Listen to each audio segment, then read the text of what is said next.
it's Komenda here, and today I have a process video for you for the project created with something really fun. It's a Celebrate collection, and it came out as a collaboration between Pinkfresh Studio and Altenew. It's a mini collection. It has 8 double-sided pattern papers, stamp sets, and ephemera pack, and I will quickly show you what's in this line, and then we will move to the process video. So this is a 12 by 12 paper pack, and in this paper pack you will get 2 of each design, which gives you 16 double-sided papers. So we have a cover, paper number 1 called Good Times. This has a pretty flowers here and one big flower on the other side. Another one is called Right Now, and it has dots on the watercolor background and very pretty yellow sunny circle on the back side. This one is called This Day, and of course has a pretty flower. Altenew is well known of its pretty flowers. And the B side is the same flower but as an outline on a gray background. This one is called Live, and we have a pretty flower wreath here, watercolor flower wreath. And the B side has another flowers on the kind of a green background color, not white. This one is called Everyday Moments, and we have pretty flowers here. I started fussy cutting them from the second sheet, so I will use them for my project today. And the B side has pretty kind of leaves hanging from the bottom of the page.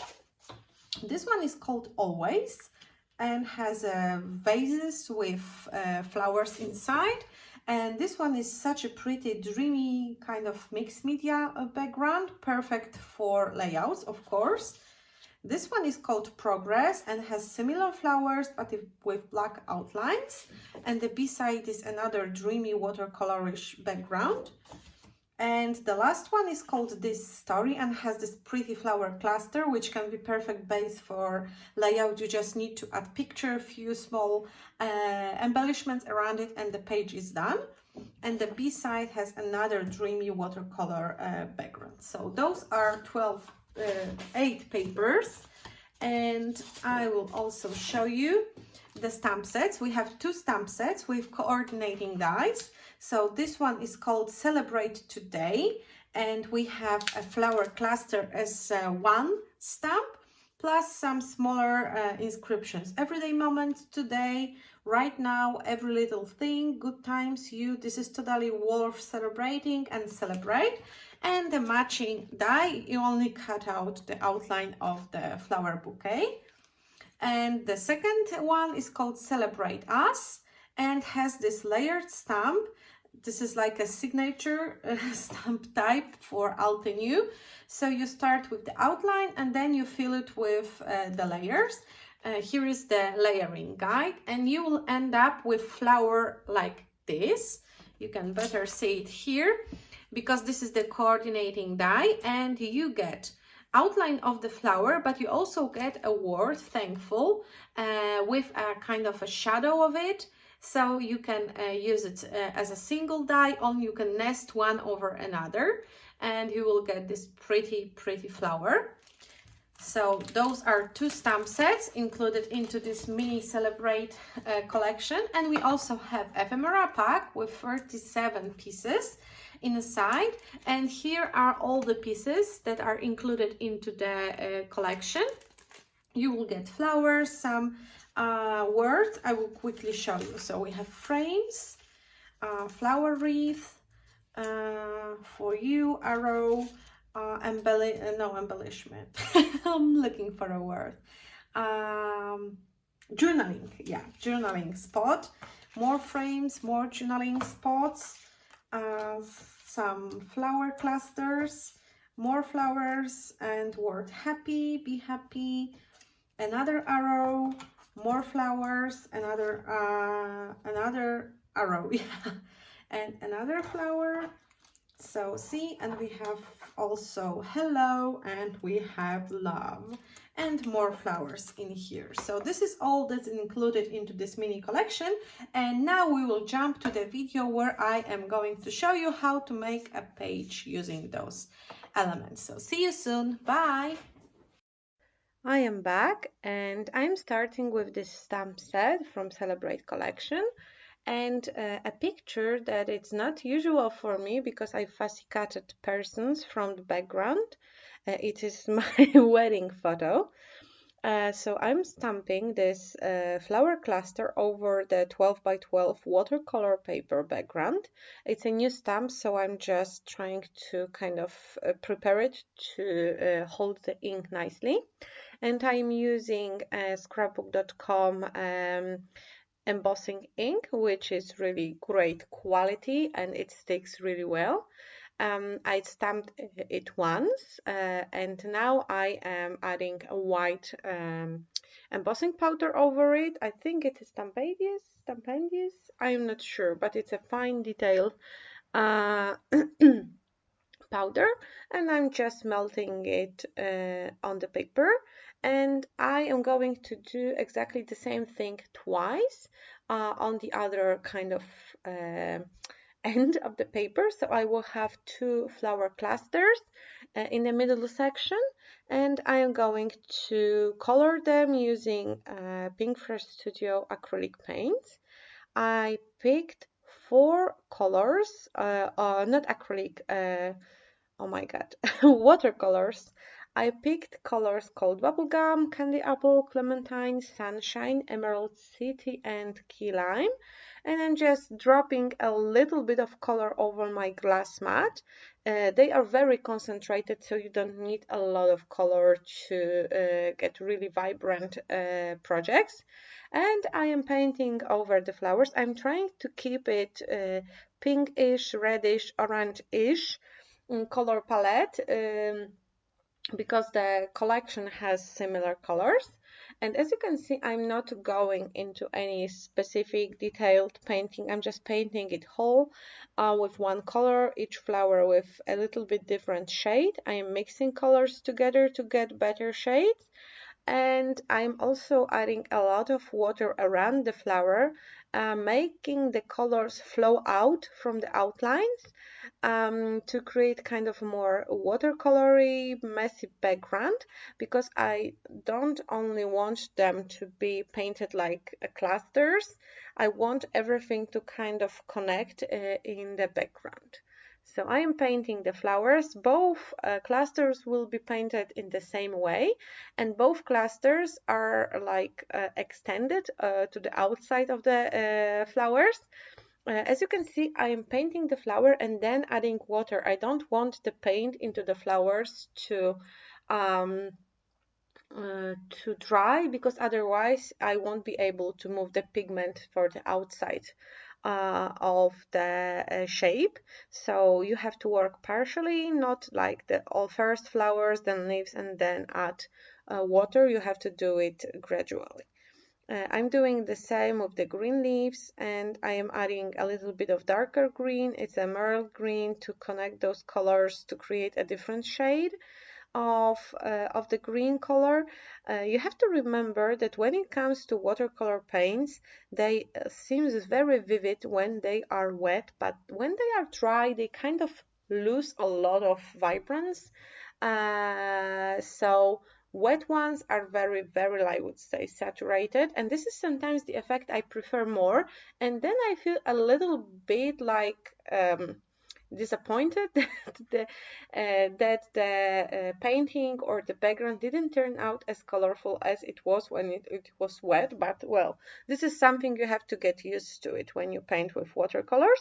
My second cluster is also painted the same way, and now I'm spreading a little bit of color into the outer side of my background. I'm trying to keep it in the kind of a square because later I decided I will trim off a little bit of this white and add more colorful paper in the background. So I'm just adding a lot of water, making the colors flow. I don't want any harsh lines here, so this is what I decided to do.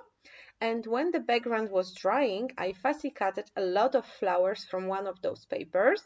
So it was like, you know, win-win situation. I wasn't sitting and waiting for nothing.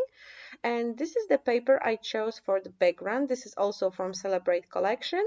And I'm trimming 1 centimeter off, I think maybe 1.5 centimeter from off all of 4 sides of my background.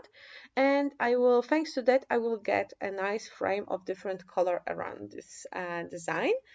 I'm trimming off the paper strip, branding strip, and I am ready to kind of combine my backgrounds together. The back paper will also kind of straighten up my watercolor paper. It's not so wavy, but if you are using your like a ink machine to make it straight, don't, because it will melt the embossing ink. So it's good for just regular watercolor backgrounds, but with embossing inks, it's not a good idea to straighten up in a kind of a heated environment. So I left it to dry just on air.